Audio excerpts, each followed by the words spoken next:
Mohammad Ayub tour guide, मैं यहाँ का रहायशी हूँ और जो मेरी पैदाइश है वो 1976 में हुई और इसी स्कूल में जो प्राइमरी स्कूल है रोहतास का, यहाँ से मैंने प्राइमरी स्कूल में पास किया और इसी स्कूल हाई स्कूल से मैं जो है 1987 में मैट्रिक किया।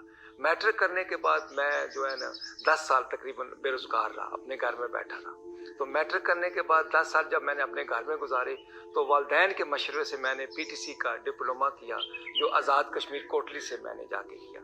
जब डिप्लोमा से मैं फ़ारिग हुआ तो मेरे भाई ने एक अपने दोस्त फजल रहमान साहब से बात की जो पोल्ट्री मेडिसिन का काम करते थे। फिर मैं पोल्ट्री मेडिसिन के शोबे में चला गया। 10 साल मैंने मुर्गियों की अद्वियात का काम किया है। जो एरिया था मेरे पास वो दीना से कश्मीर का था। तो इत्तेफाक से जो है 10 साल करने के बाद मेरी मिसेस की जो तबीयत है वो ख़राब हो गई और ये मुझे सारा जो पोल्ट्री मेडिसिन का काम है छोड़ना पड़ा। फिर मैं रोहतास जो है दोबारा आ गया। बेरोज़गारी थी, नौकरी का मसला था, तो घर में बच्चे भी थे और बीवी भी थी, तो बड़ी परेशानी हाल थी। तो कंटीन पे रोहतास की जो कंटीन है इस पे मैं पहुंचा तो मैंने 15 दिन वहाँ काम किया। उस वक़्त उन्होंने जो मुआवजा मुझे दिया था वो 100 रुपया और 150 रुपया रोज़ाना के हिसाब से होता था। मैंने उनको कहा कि मेरा मुआवजा बढ़ाएं, तो ये पैसे जो हैं ये कम है। तो उन्होंने कहा कि नहीं, हम आपको इतना मुआवजा नहीं दे सकते, अगर आपने काम करना है तो करें। तो एक दिन मेरे जहन में ख्याल आया कि ये जो लोग गाइड कर रहे हैं क्यों ना मैं गाइड का शोबा अपनाऊं। आप मेरे गांव रोहतास में मौजूद हैं और मैं 9 साल की मेहनत के बाद यहाँ जो है मुकम्मल अबूर करने के बाद रोहतास में बैठा हूँ। इसका आगाज़ जो है संग बुनियाद जो है वो 1541 में शेर शाह सूरी ने तामीर किया। 7 से 8 साल की मुद्दत में ये पूरा किला बन गया। किसके खिलाफ बनाया, बनाने की वजूहत सुने।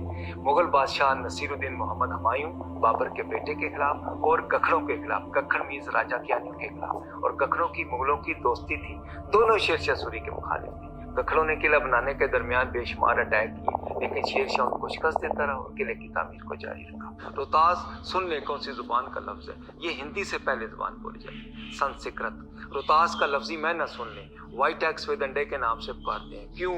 एक तो किले की शक्ल अंडा में है, बैजवी शक्ल है, दूसरा रंग सफ़ेद था। क्या चीज़ें इस्तेमाल की हैं? दाल माश ने जाइंट का काम किया है और चूने से इसका प्लस्तर किया गया। ये तो 500 साल पुराना, इसका रंग चेंज हो गया तेज धूप की वजह से, फंगस जल्जलों बारिशों की वजह से। किला रोहतास में जो इसका शहर का सदर दरवाज़ा है जहाँ से हम इंटर हुए हैं वो है ख्वास खानी गेट, वो कमांडर के नाम का है। नंबर 2 आपने गेट क्रॉस किया Kashmiri gate, opposite Kashmir, Kashmiri gate, opposite Kabul, Kabuli gate. और सबसे बड़ा और खूबसूरत जो गेट इस रोहतास में है वो सोहेल गेट है जो कमांडर के नाम के हैं। पूरी दुनिया में इस गेट की जो शिनाख्त है वो सोहेल गेट की है। जो शेर शाह सूरी का जो कमांडर था ना सोहेल खान गाजी, अंदर उनका मज़ार है और सोहेल गेट से इस गेट का नाम सोहेल अहमद गाजी रखा गया। सोहेल गेट के बाद हम जो सबसे बड़ा और अहम पॉइंट देखा है वो हमने बावली देखी है। और बावली का लफ्जी मैंने सीढ़ियों वाले कुएं है और सीढ़ियों वाले कुएं को बावली कहते हैं, जिनकी तादाद 3 है, 2 छोटी हैं, 1 बड़ी है। इनर कोट एरिया में क्या क्या चीज़ें देखने वाली हैं? रानी का महल है, मानसिंह की वेली है, फांसी घाट है, कोट एरिया है, गोदाम है, बादशाही मस्जिद है, शाही इमाम है, लंगर खानी गेट है। ये सारी चीज़ें जो है अहम देखकर शेर शाह ने ये किला मुगलों के खिलाफ बनाया। मुगल जब 13 साल बाद हुमायूं ईरान से जब वापस आया तो उसने दोबारा कंट्रोल किया। फिर मुगल जब जाने लगे तो उन्होंने अपने वफादार गखड़ों को ये किला दे दिया। जब गखड़ जाने लगे तो फिर उनके बाद हैबत खान नियाजियों ने यहाँ हुकूमत किया। हैबत खान नियाजी के बाद कौन आया? अहमद शाह अब्दाली, बबाए काबल। फिर उसके बाद उसके पोते ज़ुमान शाह, शुजा शाह आए। फिर उनसे मरट्टों ने हुकूमत ली। मरट्टों से मुराद सिख हैं। सिखों से किसने हुकूमत ली? गवर्नमेंट बरतानिया ने सिखों से हुकूमत ली। फिर गवर्नमेंट बरतानिया काबज़ हो गया और 100 साल से ज़्यादा उन्होंने हुकूमत किया। जब गवर्नमेंट बरतानिया ने हुकूमत की तो फिर उसके बाद जो है हिंदू, सिख, मुसलमान सब इकट्ठे रहने लगे। फिर पार्टीशन हुई। जेलम जो है ये शहीदों और गाजियों का शहर है और मेजर मोहम्मद अकरम को निशान हैदर भी मिला। मिलिट्री के लिहाज से, आर्मी के लिहाज से ये बड़ा अहमियत का हामिल है। क्यों? क्योंकि ये बेसिकली जंगी किला था। ये जो रिहायशें हैं राजा रानी की ये तो मुगलों के दौर की हैं और 50,000 आर्मी थी जो कैंपों में रहते, दारुल खिलाफा, बिहार इंडिया, ट्रांजिट कैंप के तौर पर। आर्मी के लिहाज से ये बड़ा अहम दौर इसलिए है कि शहीन, गोरी, मिसाइल के तजर्बे इसी टिल्ला रेंज से फायर किए اور جو 25 کلومیٹر دور ہے. اور رانجھا جو بڑی ہماری لوک داستان ہے ہیر رانجھا، اس نے یہاں بیٹھ کے جوگ لی، کان میں مندری ڈالی، بالی ڈالی، کان چھدلائے. ہمارے جو تیسری اس کی خوبی ہے، جو ہمارے مسلم سائنسدان البیرونی ہے، اس نے یہاں سے ارتھ آف ریڈیس نکالا کہ کیسے زمین اپنے محور کے گرد گھومتی ہے. اور جو ٹلہ جو ہے یہ ہندوؤں، سکھوں کے لیے اور مسلمانوں کے لیے بڑے اہم مقدس مقامات ہیں. تو ٹلے کی یہ بڑی اہمیت ہے. اور یوگا جو پوری دنیا میں انٹروڈیوس ہوا ہے وہ اس ٹلے رینج سے تو ہوا ہے. اور جو پورے پاکستان سے سنیاسی جو جڑی بوٹیاں لینے آتے ہیں وہ اسی ٹیلا رینج سے تو آتی ہیں. اس میں گردوارے بھی ہیں، مندر بھی ہیں، تالاب بھی ہیں، سرنگیں بھی ہیں اور پہاڑ ہیں. ٹلے کی جو ہسٹری ہے وہ بہت پرانی ہے اور تقریباً یہ 2100 سال پرانی ہے.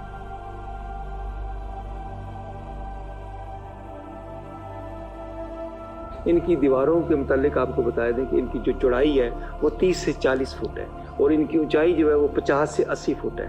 اس پہ جو اس وقت کے گولے کینن میں وہ اثر نہیں کرتے. تو یہی اس کی خوبی ہے کہ اس نے اس جگہ کا انتخاب کیوں کیا. اس جگہ انتخاب کیوں کیا کہ مشرق کی طرف پہاڑ ہیں، جنوب کی طرف پہاڑ ہیں، مغرب کی طرف نالا کہان اور شمال کی طرف سمال جنوبی. پہلی تو بات ہے کہ کابل پشاور سے کوئی اٹیک نہیں کرے گی اور زیادہ تر جو حملہ ہیں وہ آئی اسی رستے سے ہیں، یا پشاور سے ہیں یا افغانستان سے ہیں. اس کی تہذیب جو ہے، اس کا چیف انجینئر جو تھا شیر شاہ سوری کا شاہ سلطان ہے، ایرانی انجینئر ہے. اور کمانڈر جو تھا خواص خان ہے. اور محکمہ مال کا وزیر اس وقت کون تھا؟ راجہ ٹوٹر مال، ہندو کھتری. اس کی زیر نگرانی میں یہ قلعہ سارا آرچ پہ بنا ہے، ڈاٹ پہ بنا ہے. ڈاٹ سے مراد جو ہے ود آؤٹ کالم بیم ہے، اس میں لکڑ گارڈر یا کنکریٹ کی ضرورت نہیں پڑتی. تو میرا جہاں آنے کا جو مقصد تھا، جو 9 سال پہلے میں نے کوئی جستجو کی، تلاش کی، کوشش کی، وہ یہی تھا کہ لوگوں کو قلعہ روہتاس کے متعلق بتاؤں، دکھاؤں. اور اس دوران میں نے ایک کتاب بھی لکھی. پڑھے لکھے لوگوں کے لیے تو سارے کام کرتے ہیں. میں نے اس کتاب کو جو وہ لوگوں کے لیے متعارف کروایا ہے جو پڑھ نہیں سکتے، ان پڑھ ہیں.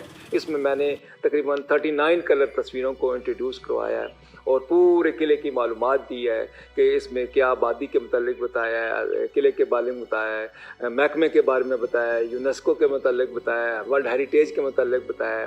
پھر جو ہے تصویریں جو ہیں یہ میں نے اس کی خود بنائی ہیں اور 6 ماہ مجھے تصویریں بناتے ہوئے لگے تھے اور تقریباً 350 پکچر بنائی تھی. تو ان میں سلیکٹ کر کے جب اس کتاب کو میں نے مکمل کیا، چونکہ وہ دور جو تھا وہ اتنا میرے لیے امیری کا دور نہیں تھا، تو پھر یہاں سے کوئی انچارج ہیں ان سے میں نے رابطہ کیا اور پھر میں نے آپ کو کتاب مکمل کرانے میں ان کے بیٹے ناشر جو ہیں، ان کے بیٹے عمیر خالد صاحب کو نام لکھایا.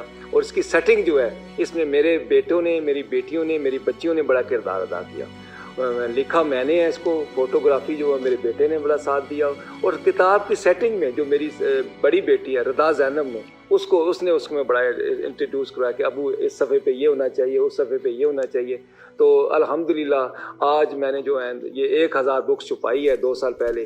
تو اس کو بیچنے میں نے اکیلے بڑا دن رات محنت کی ہے اور 50 کے قریب جو کتابیں ہیں وہ باقی بچ گئی ہیں.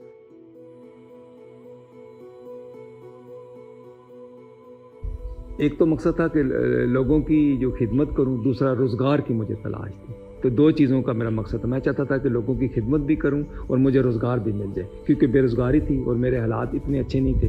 تو میں اس مقصد کے لیے روہتاس میں داخل ہوا ہوں اور الحمدللہ بے شمار لوگوں کو سیر کروایا.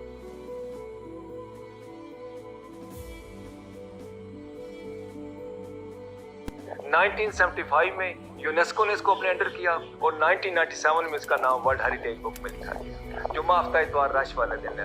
سب سے زیادہ اس کی رینوویشن کا کام جو ہے وہ فیڈرل گورنمنٹ نے کیا ہے. جب سے یہ 18ویں ترمیم چینج ہوئی ہے 2011 میں، یہ گورنمنٹ پنجاب کے پاس ہے تو تھوڑی سی اس کی حالت خراب ہو گئی ہے. اور جتنے بھی بگ سپورٹران، American aid, UK embassy, Norwegian embassy اور شیل کمپنی ہے، وہ پیچھے ہٹے ہیں. وہ اس لیے کہ یہ کہتے ہیں کہ یہ مرکز کا کام ہے. اب صوبائی گورنمنٹ جو ہے اس کی طرف دھیان دے رہی ہے. صرف کام ضرورت اس بات کی ہے کہ لوگوں سے ریکویسٹ کرتا ہوں کہ درخواست کرتا ہوں کہ خدایا روہتاس آئیں، اس کو دیکھیں، ضرور دیکھیں. بڑی خوبصورت جگہ ہے، پرامن جگہ ہے، لیکن یہاں گند نہ پھیلائیں اور دوسروں کو بھی اس کو صاف ستھرا رکھنے کی تلقین کریں. پاکستان زندہ باد، قلعہ روہتاس زندہ باد، پاکستان زندہ باد.